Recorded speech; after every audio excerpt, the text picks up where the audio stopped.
আমি নারায়ণগঞ্জের প্রথম যে বাসাতে উঠি ওই বাসার পাশের ফ্ল্যাটে একটা পিচ্চি থাকতো। পিচ্চিটা বেশ গোলুমোলু ছিল। তা আমি মাঝে মধ্যে ওর সাথে কথা বলতাম এবং জিজ্ঞেস করতাম যে তুমি দুপুরে কী দিয়ে ভাত খেয়েছো। ও দুইটা কথাই বলতো, একটা হচ্ছে ডিম দিয়ে ধুন্দুল খেয়েছি আর না হলে ডিম খাসি খেয়েছি। ডিম খাসি নামটা শুনতেই কেমন জানি উইয়ার্ড লাগে এবং চিন্তা করতাম যে আসলে ডিম খাসি রান্নাটা কেমন, ডিম এবং খাসির মাংস দিয়ে রান্না করে এমন কোনো রেসিপি কিনা। তো একদিন ভাবির সাথে দেখা হলে গল্প করতে করতে বলি যে আসলে ডিম খাসি জিনিসটা কি বা রান্নাটা কেমন হয়। পরে বললো যে চলেন আপনাকে একদিনকে রান্না করে দিই। তো উনি আমার বাসাতে এসে রান্না করে দেয়। তো আমি যেটা খেয়াল করলাম সেটা হচ্ছে উনি রেসিপিটা রান্না করেছিলেন শুধুমাত্র আদা বাটা দিয়ে। তো আমি প্রথমে ওনার রান্না করা দেখে ভাবলাম যে শুধুমাত্র আদা বাটা দিয়ে কেমন হবে রান্নাটা বা খেতে কেমন লাগবে।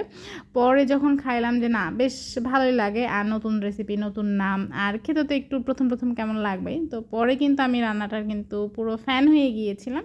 তো আমি এর আগে অনেকবার বেশ এই রেসিপিটা আপনাদের সাথে শেয়ার করেছি বা রান্না করেছি। আজকে ভাবলাম যে এটা রান্না করি।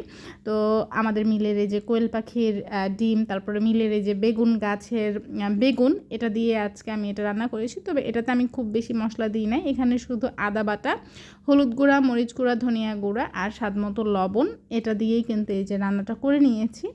এই রান্নাটা আসলে খুবই মজার হয়, একবার হলে ওটা বাসাতে ট্রাই করে দেখবেন যে আসলে রেসিপিটা কেমন হয়। আল্লাহ হাফেজ।